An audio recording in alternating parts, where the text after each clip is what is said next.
భయపడకు, నీ పక్షమున ఉన్నవారు అధికులు. ఇశ్రాయేలుతో యుద్ధం చేయాలని సిరియా రాజు ఫలానా స్థలమందు తన సైన్యాన్ని మాటుగా పెట్టి ఉంచితే ఆ విషయాన్ని వాళ్ళకి ఎవరు చెబుతున్నారు? వాళ్ళు మాట మాటికి తప్పించుకుంటున్నారని సిరియా రాజు తన సేవకులపై మండిపడుతూ, ఎవర్రా ఇశ్రాయేల్ రాజు పక్షాన ఉన్నారు, మన సమాచారాన్ని వాళ్ళకి అందిస్తున్నారని అంటే, ఇంతలో అతడి సేవకులలో ఒకడంటాడు, రాజా, ఇశ్రాయేలీలలో ఎవరు లేరు, కాని యెహోవా దేవుని ప్రవక్త అయిన ఎలీషా ఉన్నాడు.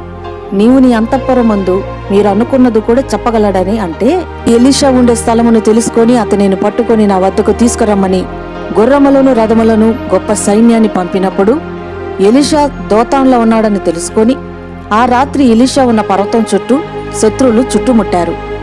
ఎలీషా పనివాడు పెందలకడ లేచి తమను చుట్టూ ఉన్న శత్రువులను చూచి, అయ్యో నా ఏలినవాడా, మనలను శత్రువులు చుట్టుముట్టేశారని కంగారు పడుతుంటే, అందుకు ఎలీషా అతనితో, భయపడవాకు, మన కోసం పంపబడిన వారు మన పక్షాన్ని యుద్ధం చేయడానికి వచ్చిన వారు వీరికంటే అధికులని చెప్పి, యెహోవా వీడు ఆ సైన్యాన్ని చూచున్నట్లు వాని కన్నులు తెరవమని ప్రార్థన చేయగా, అప్పుడు యెహోవా వాని కళ్ళు తెరవగానే వారికి పంపబడిన అగ్ని గుర్రములు అగ్ని రథములు ఆ పర్వతము చుట్టూ కప్పి ఉండటాన్ని చూచాడు. మరియు దేవుడిచ్చిన గొప్ప రక్షణను చూచాడు. యెహోవా యందు భయభక్తులు కలిగిన వారి చుట్టూ దూతలు ఎప్పుడు కావలి ఉంటారు. దానిని మనం మరవకూడదు. నిన్ను కూడా శత్రువులు చుట్టుముట్టితే వారికంటే అధికమైన సైన్యం నీ కొరకు పంపబడుతుందనే విషయాన్ని మరవకు.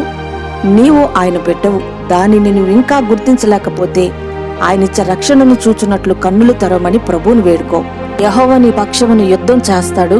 నీవు ఉరకని నిలుచుండి ఆయనిచ్చే రక్షణను చూడు. మరియు దానిని నీవు నమ్మితే బలం కూడా కలుగుతుంది. ప్రార్థన.